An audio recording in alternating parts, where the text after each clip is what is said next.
God who is an incredibly good Father at all times in our lives. I mean, what a powerful truth that we can rely on and rest in. It's just super amazing. Again, I want to welcome you again. I'm Jesse, pastor here at North Hill Adventist Fellowship. I'm so glad to see all of you here today. It's a beautiful day. You could be a lot of different places, but you're here, and I'm glad you're here. Again, we're in our 7 out of 8 on our series of relationships. It's called Meant to Be. We're meant to be in relationships. We were born for it, built for it. That's what God did. He didn't create us to be alone, right? Nobody's an island. Most of you have heard that somewhere in high school or middle school when you heard that poem. No man is an island, right? No man is an island. None of us are. We're meant to be in relationships. And we spent some time in Genesis talking about that, what we originally created to be. Now we're in 1 Corinthians. We've been in 1 Corinthians for a while, just talking about what love is. And if we're built to be people who love, if God is a God of love and He built us to be people who love, then what does that look like? Especially in the really messy relationships in our lives. Because you all know that relationships are not simple, right? Like they're not just super easy, all of a sudden like 3 steps and all of a sudden I'm just great at them, right? You're bringing 2 people who are not exactly whole, who have lots of holes in their life, not exactly whole, have lots of holes, that's the beauty of the English language, who have lots of brokenness, lots of problem, lots of pain, and you bring 2 people together, whether it's in marriage or as simple as just walking past each other on the street, right? And it's not a recipe for a lot of success right off the bat, especially if we don't put effort into it, right? You hear people who say, well, I just fell out of love. Well, I don't know if we fell out of love. I think it's more so that you stop trying, you stop doing things that build love for each other in the relationship. And so that's why we're talking about relationships, because I think that they're one of the most beautiful parts of our lives. We seek relationships out, we want relationships. Those are beautiful things in our lives. But now, how do we navigate that? And so I want to go through, I want to read through it, the verse that John just read through one more time. That way, I was listening to a preacher he'll read scripture before the sermon, and I love the reason. He's like, if the rest of the sermon is terrible, at least you heard the scriptures. So I'm hoping it's not terrible, but here we go. 1 Corinthians chapter 13, verses 4 through 7. Love is patient and kind. Love does not envy or boast. It is not arrogant or rude. It does not insist on its own way. It is not irritable or resentful. It does not rejoice at wrongdoing, but rejoices with the truth. And love bears all things, believes all things, hopes all things, and endures all things. It's a pretty incredible verse. Most of you probably heard that at a wedding or something like that. But it's really powerful, really beautiful. And I want to go into verse 6 specifically today, that love does not rejoice at wrongdoing, but rejoices in the truth. And so why don't we pray and we'll get into it. Lord, thank you so much for today. Thank you so much that you have that we are alive in this moment where we get to experience the beauty of the world around us, the beauty of relationships, the amazing parts of being alive. God, just let us experience your love today. Let the words that are spoken not be mine. Let them be yours. Let your Holy Spirit be in this room making connections that I could never make with my own words. Do what you need to do in this room today, Lord. In your name, amen. I tend to be competitive. I don't know about you. Oh, you're not smiling. Okay, I was expecting my wife to just start smiling at that point or laughing. I tend to be a little more competitive. And I like winning. And now I just want to defend myself a little bit and say, I think that's relatively normal. I don't think humans are like, I love to lose. It's awesome. I don't think most of us are like that. But we do a lot of things to win. Am I right? We'll do a lot to win. When I was a kid, I was such a cheater. I mean, my goodness, I was so bad, and not in school, but in sports or especially in board games. That was my thing. We had this game. I don't even remember the name of it, but it was a Bible game, which makes this way worse because I'm such a horrible person. Your pastor cheated at Bible games when he was a kid.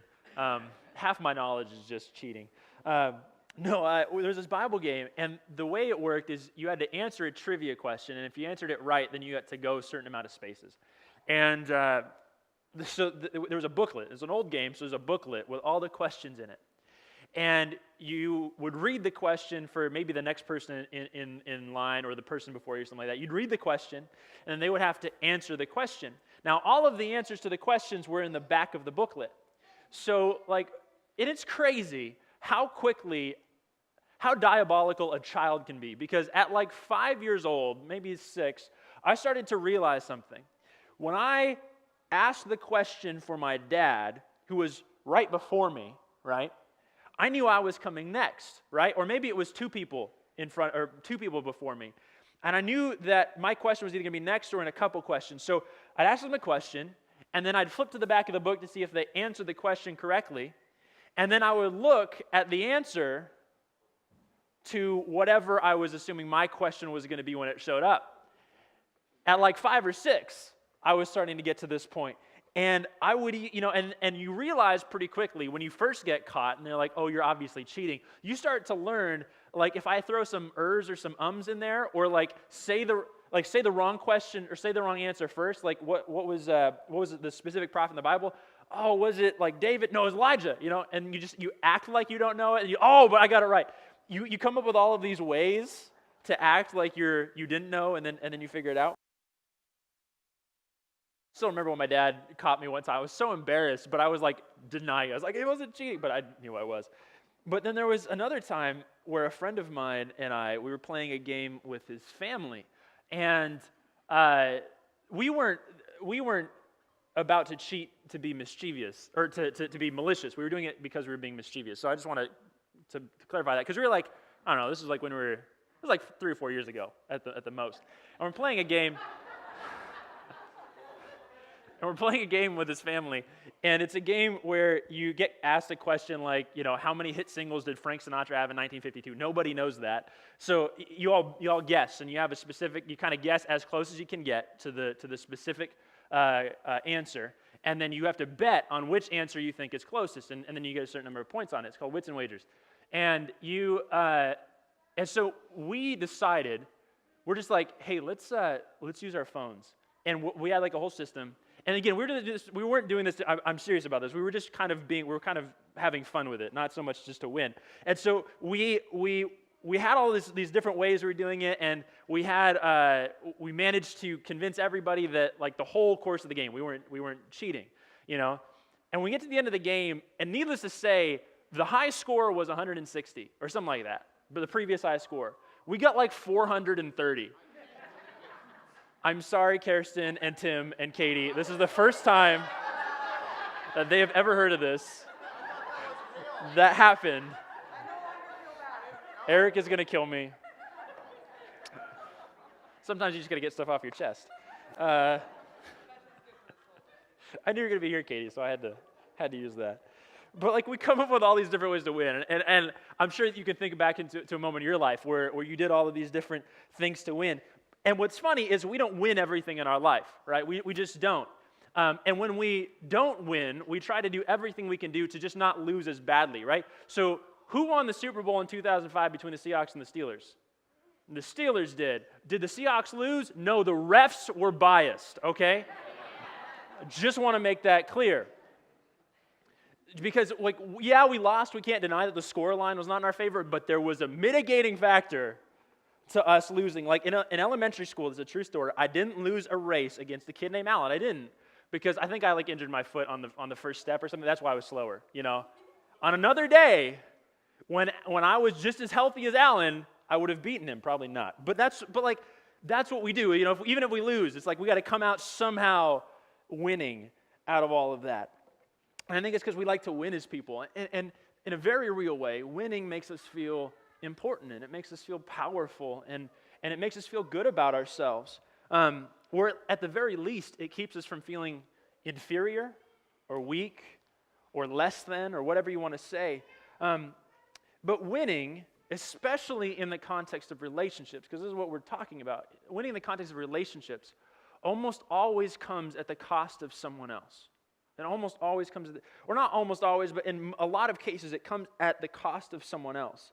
Now, there's some winning that doesn't come at the cost of someone else. At this point in my life, after many separate car races back to our house from different various areas, I can honestly say that my wife generally wins most of those, because I will take some random back road because I'm fairly certain it's quicker, and she takes the direct route, and then I get home and I cry a little bit.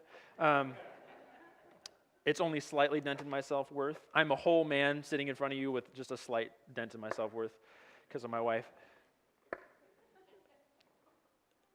Some things aren't really damaging in our lives. Those are, losing in that sense is not, it only hurts my pride a little bit. But often in our lives, things like winning arguments come at the cost of our spouse feeling dumb or feeling like that they're never going to get their point across. The extra attention from our mom, back when we were a kid, left our sister feeling neglected, or avoiding dealing with my problems, like me avoiding dealing with all of my issues, feels like a win for me, right? I don't have to deal with it. I don't have to worry about it. But then all of the people around me are having to deal with all of my bad coping mechanisms and all of the ways that I cope with all of it. And when we read here in this text in 1 Corinthians chapter 13, Paul says this. He says, "Love does not rejoice at wrongdoing, but it rejoices with the truth." Another, and maybe your translation says something different. Love does not rejoice at evil, or love does not rejoice in iniquity, which is a fun word that we don't use very much anymore. Iniquity, or love does not rejoice in injustice. Whatever it is, love does not rejoice at this bad thing, but it rejoices with the truth. And we have to look at this verse in the context of the letter that it's in, because this letter is written by a guy named Paul. And Paul was writing to a church in Corinth. Corinth was this city that was on the coast. It was really important. It had lots of people coming through it. And Paul went there specifically, and spent like a year and a half there just befriending people and learning their names and learning the custom and all that stuff. And then he started to tell people about Jesus. And over time, he started to, he formed a church there, a group of people that became a church. And after a while, he left, and he went off to other cities to go do the same thing. But then he heard reports. He heard people would come and visit him and say, "Hey, this stuff is happening at this church."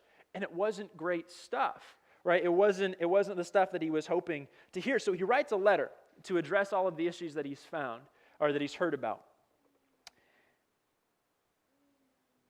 And one of the first things that happens here is in chapters 1 through 4, approximately, Paul starts to address the first problem that he finds. So Paul was there, and right after Paul left, a guy named Apollos came through.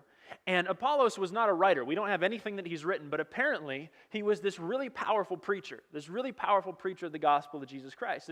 And people loved to hear him speak. And he was awesome, and it sounds like he started churches around different areas, but he just didn't write like Paul did. And so we don't have any of his stuff. Well, Apollos comes into town, and people really like him. And then Peter, the kind of one of the leaders of the early Christian church at that time, comes to Corinth and is there. And what happens is, we even do this today, where there are different preachers out in the world today. There's amazing churches out there. There's a guy named Craig Groeschel. He's the pastor of probably one of the largest churches in the United States by attendance. Guy's super focused on leadership, and he's a great preacher. And I really love listening to him because he's so focused on leadership. It really affects me as a person. But then there's this guy named Tim Keller. Tim Keller, you may have read his books or heard of him. He's a guy who's probably from a little bit more of a conservative leaning. He's a guy who's really logical, he writes some stuff that's really powerful. I love reading his stuff because he's so well thought out. Then you have this guy named Francis Chan. Francis Chan is this guy, if you ever heard of him, he preaches like, I just think if we learn to love Jesus, he preaches like that. He's so emotionally driven.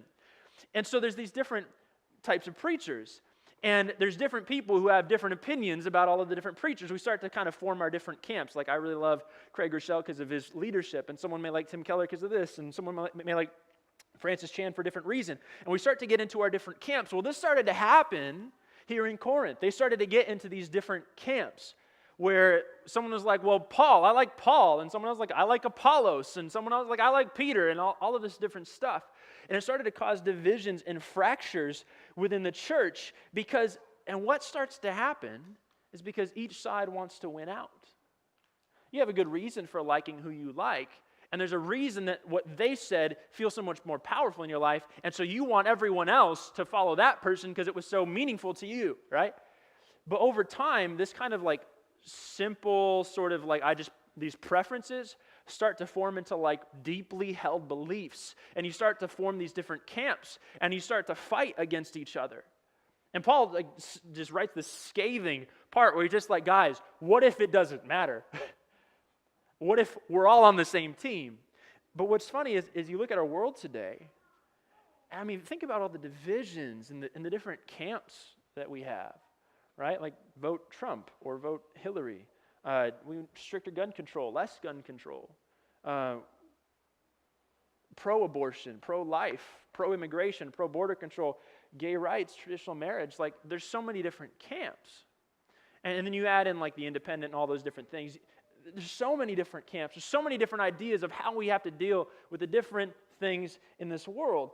And what starts to happen is you may start out just feeling like, well, I like this person, or I like this person, or I like this belief, I like this belief. But then slowly over time, you start to get hardened into these ideas and these mindsets and these political or these moral belief systems. And then we want to win, right?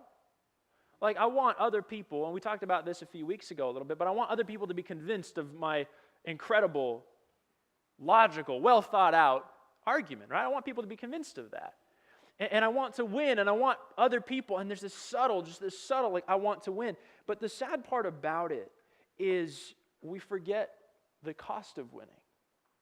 I'm going to say something that's political, and I could say the exact same thing for the opposite side, okay? I just wanted you to hear that right now. I'm not trying to take a political stance. Donald Trump is our president. He won the election. You could argue that. However, both sides have their own ideas. He's the president, which for some people makes them really happy, and for some people makes them really sad. But for those people who it makes them really happy, it's awesome because now we have ideas and we have the legislation, all these things happening that we hope would happen. But then you get into the problems. Like there's someone in our church today who came from another country a long time ago, is part of the DACA program, and her entire life, her entire future is kind of up in the air. So it's, Trump won. But someone in our church, an awesome member of our church's future is up in the air. And again, I could say this, you could go back to Obama and Bush and Clinton, you could go back all throughout. But I just want to point out that the cost of winning, that awesome somebody won. Maybe my side won. Maybe my belief system won. But look at the cost on the other side. You look at the abortion debate. It's like pro-abortion. Well, what about all the kids who will never, I'm going to get these mixed up, pro-life? What about all the moms who will never be able to choose with these very difficult, intricate situations that I will never understand? What if pro-life wins? What about all those moms? What if pro-abortion wins? What about all the kids who never have a chance at life?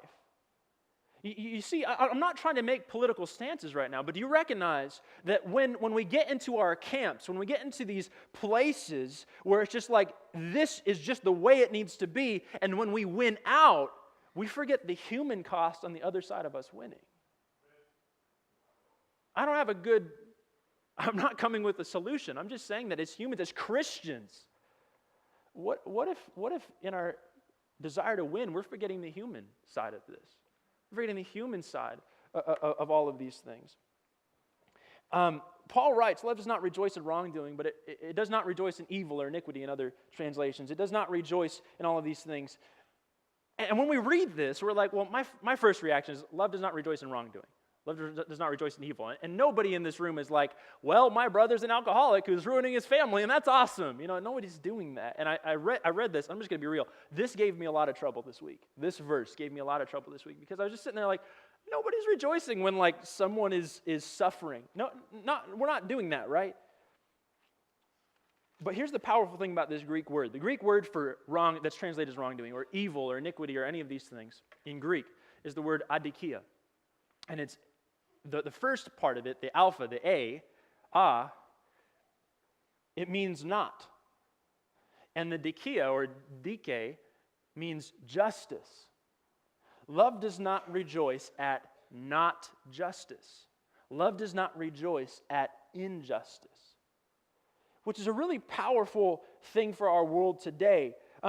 Paul is saying that love does not rejoice at things that are not just, things that are not right, things that hurt others. And so when we get into all of our different camps, like the focus becomes winning. It becomes like, I need to win out. I want this side to win. And you may have very good, well thought out reasons for that to be the case. But I need to win, and we get more focused on all of this stuff. And we forget the human cost of our wins. We forget that the win of being popular in school or in work, being part of the popular group, leaves other people ostracized on the fringes of that, right? We forget that the win of our political party could mean a complete dismantling of someone else's life. We forget that winning an argument with our spouse could leave them feeling alone. But this is why our definition of winning can cause damage in our relationships, because when I think of winning, I'm thinking of me. I'm thinking of me. I want to win. Even if it's the Seahawks, right? I want the Seahawks to win, but it's not really about the Seahawks. It's about the fact that I don't want to come into work tomorrow and hear my 49ers fan of a friend just gloating about the fact that the Seahawks lost, right? Because it's not really about the Seahawks, is it? It's about me. I'm a Seahawks fan, therefore, I'm a Patriots fan, sorry. I'm trying to be relatable, though. Do you see the efforts that I'm taking? It's cheating. I'm a Seahawks fan, and I just don't want to hear them make me feel like a loser, right? Like I want to win the argument because I'm going to come out looking better than you, or at the very least, I won't feel like a failure in our relationship. I won't feel like I'm wrong. I won't feel like I'm damaged. And do you hear the word that's in all of that? I won't feel that way. I won't feel that way. I won't feel this way, or I will feel this way. And the winning becomes about me. It becomes about me. And it comes at the cost of you. And when I win and realize that I get to avoid feeling all of those ways, then I want to keep winning. I want to keep it up, right? Like it feels good. I start to find happiness, and this is where it gets dangerous. I start to find happiness in the injustice. I start to find happiness in the injustice of pride. I'm right, and you're just wrong. Categorically, it doesn't matter what we're talking about. I'm just right. You're wrong. I'm better off than you. You're worse. I win. Right? You lose. I find happiness in the injustice of striking first, right? I'm going to hurt you before you can hurt me. I've been hurt by you before, and right now I feel like you're about to hurt me, so I'm going to do something to you before you hurt me. I win, and you lose. There was this guy in high school I was never really a big fan of. I just felt like he was kind of a player who disrespected women, who thought too highly of himself, all of these different things. I did not like him. He was super popular, though. And I remember I walked into the mall around here recently, and I walk into one of the stores, and there he is working in one of the stores.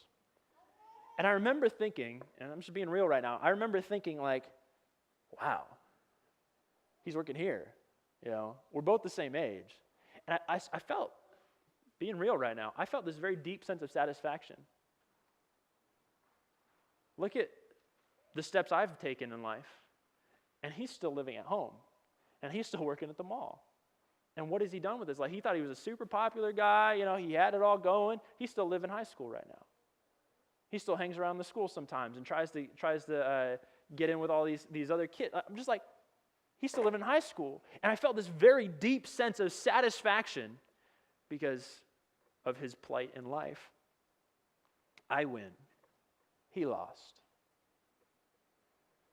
And I think this is why we need to redefine a win within our relationships.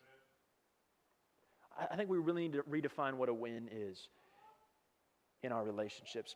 Because Paul says, love does not rejoice at what is not justice, or love does not rejoice at injustice. Love rejoices with the truth. And I hate that word. I'm just going to be super real with you right now.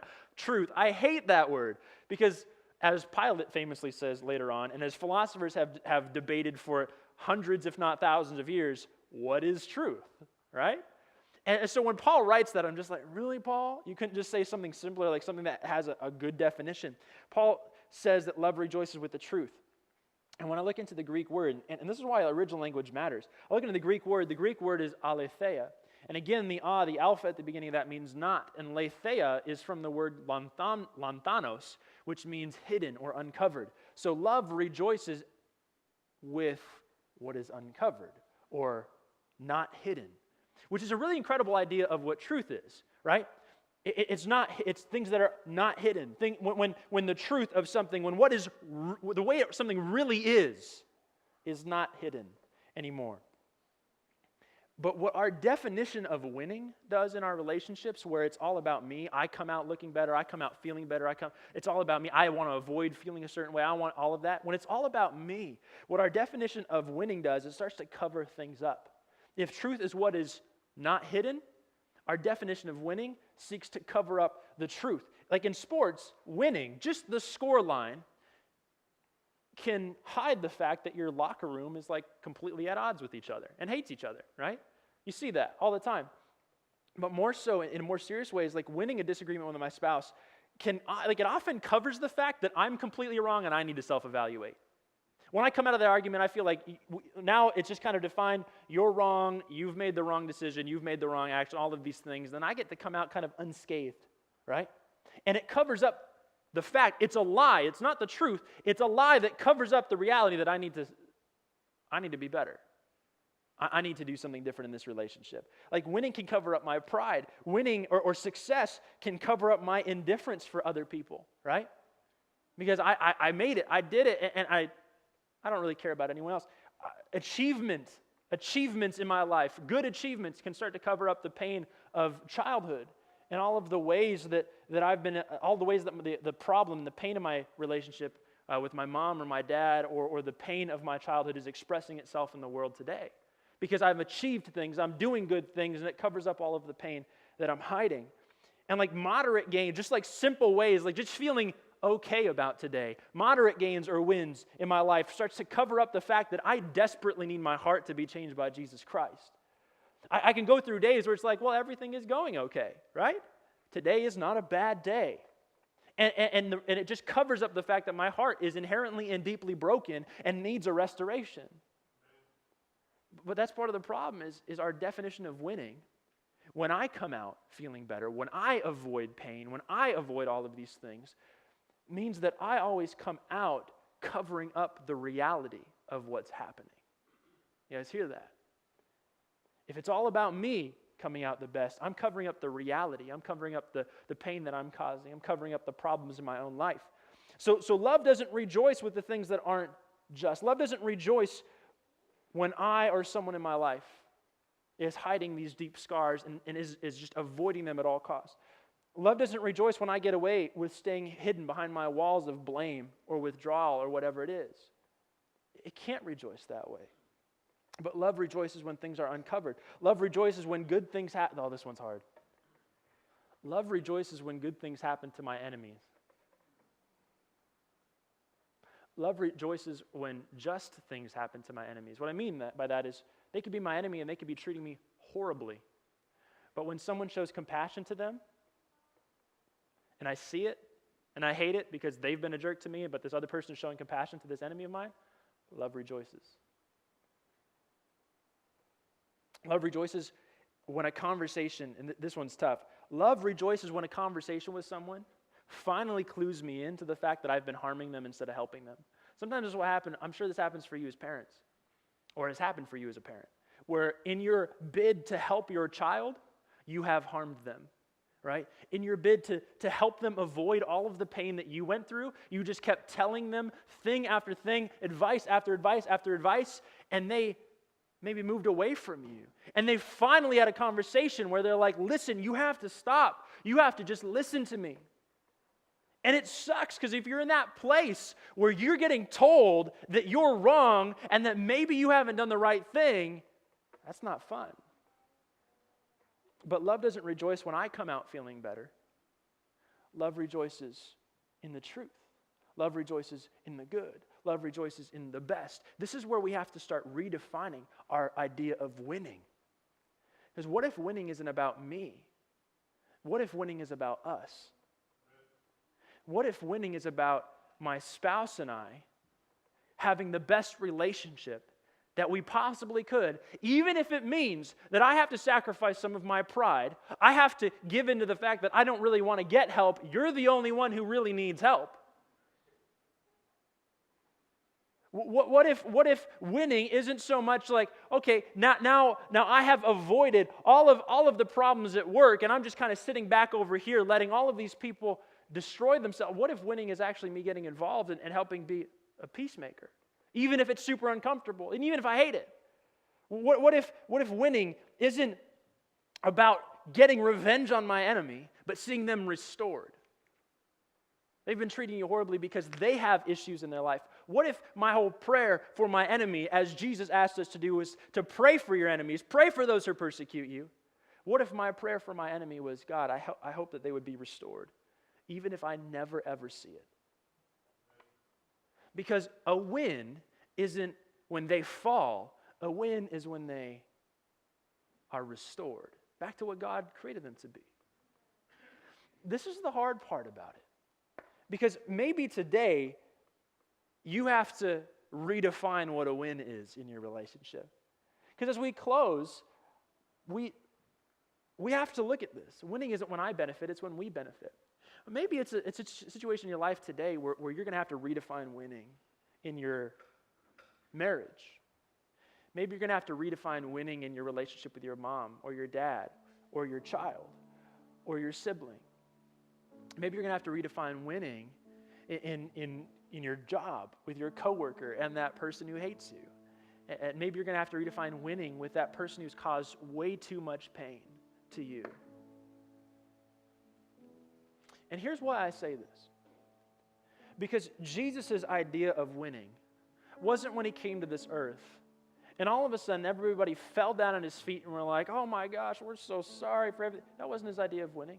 His idea of winning wasn't when everybody praised him as a king. His idea of winning wasn't when he got the best of everything. His idea of winning wasn't any of those things. His idea of winning was literally laying down his life entirely for the people who may never, ever, ever, ever accept it. Do you guys hear that?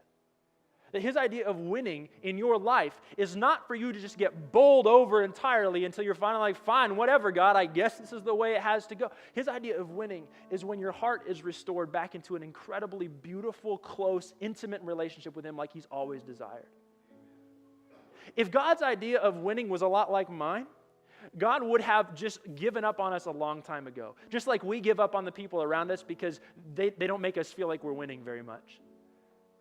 If God's idea of winning was anything like ours, he would have come to this earth and just showed up in all of his glory in ways that we would have just been blasted away by, and he would have won. He would have been like, yeah, guys, look what you chose.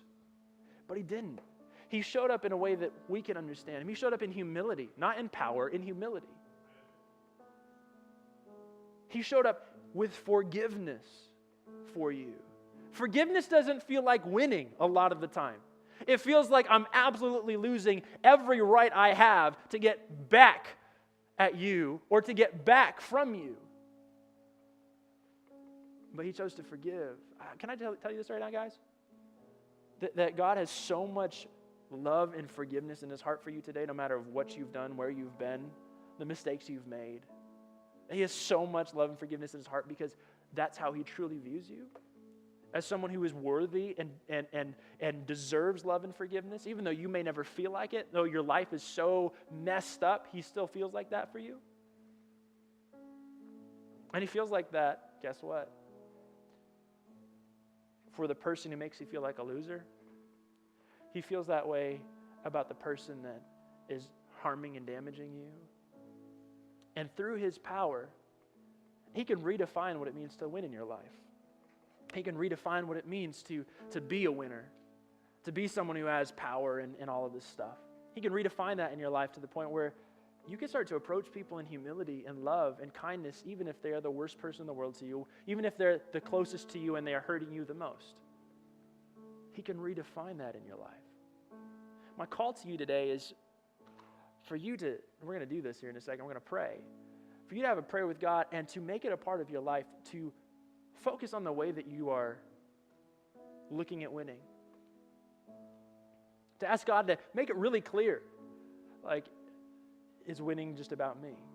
Or is it about us? Is it about my relationship with somebody? Is it about the wholeness of someone else? We're going to have a prayer where you may have to repent a little and say, God, I have had a really bad view of winning. But I want to have your view of what it means to win. To rejoice not in injustice, not when I come out feeling good, and not rejoicing when I feel like I'm coming out looking good, but to rejoice in the truth when the truth is uncovered, even if it's painful for me. So why don't we do that? I'm going to give you about, 30 seconds, a minute to just take some time to pray. And I'm going to start, and then I'm going to leave it to you guys. Lord, I just want to thank you so much that you are not a God who sought to win in the sense that we seek to win in. That you would give up the entirety of your life. You would lose everything so that we might gain something. And God, I desperately need that kind of love. I desperately need that change in heart. I want to ask you for that, Lord, as we take just a little bit of time to do that for ourselves. Let your Spirit be in this place. Let your Spirit be in this place, convicting us of the places where we are wrong and where we are rejoicing in things we shouldn't. Help us to rejoice in you.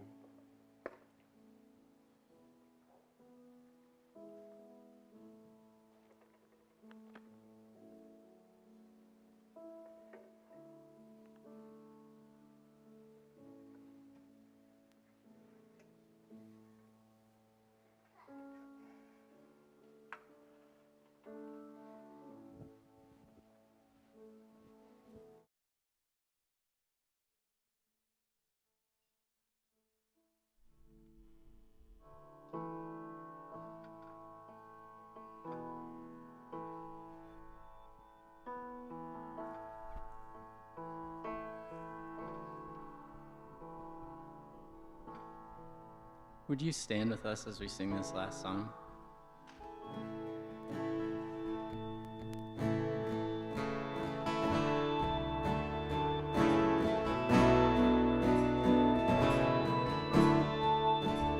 I hear the Savior say, thy strength indeed is small, child of weakness, watch and pray, find in me thine all in all. Jesus paid it all to him I owe. Sin had left a crimson stain, he washed it white as snow.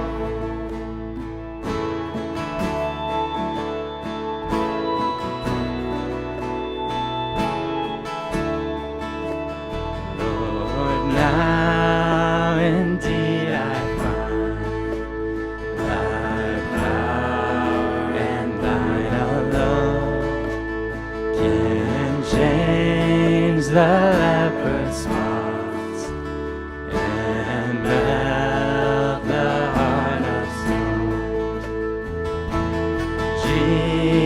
Jesus paid it all to him I owe. Sin had left a crimson stain, he washed it white as snow.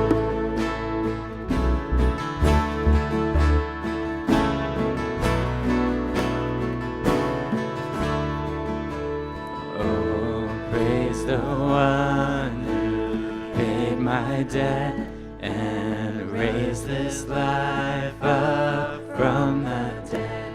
Oh, praise the one who paid my debt and raised this life up from the dead.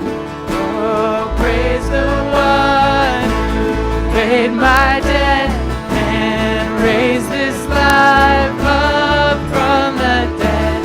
Oh, praise the one who paid my debt and raised this life up from the dead.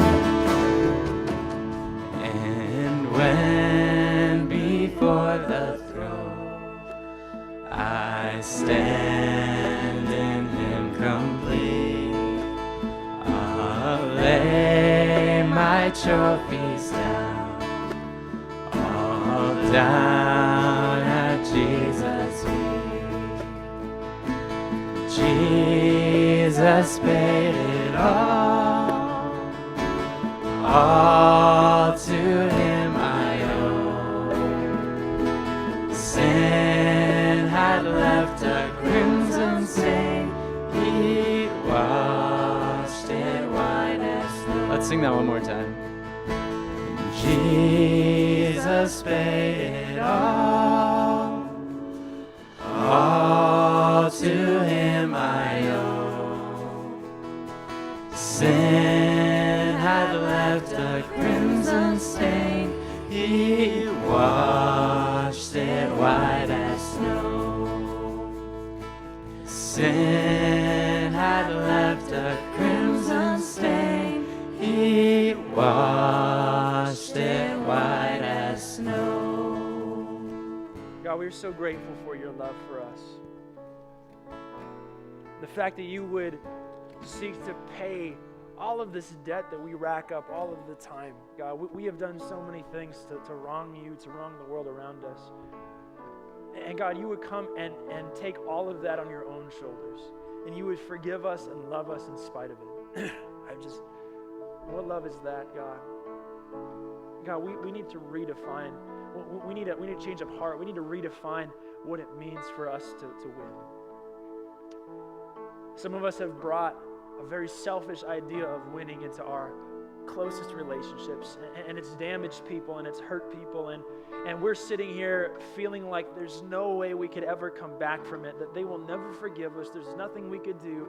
I've already made too many mistakes. But God, you are so much bigger than our actions. You have the ability to change hearts. Hey God, so change our hearts. And if there's someone in our lives that we have hurt and we have broken, Lord, soften their hearts so that they might come to us and just say, hey, I forgive you. Help us to forgive the people that have hurt us. Help us to forgive the people that have broken us to pieces. Help us not to look at winning as revenge. Help us not to look at winning as withdrawing and staying away from a problem. Help us not to look at winning as blaming someone else for all of our problems. Help us not to look at winning in all of these ways that are very unjust, that just continue the brokenness in this world, Lord. But help us to rejoice in the truth.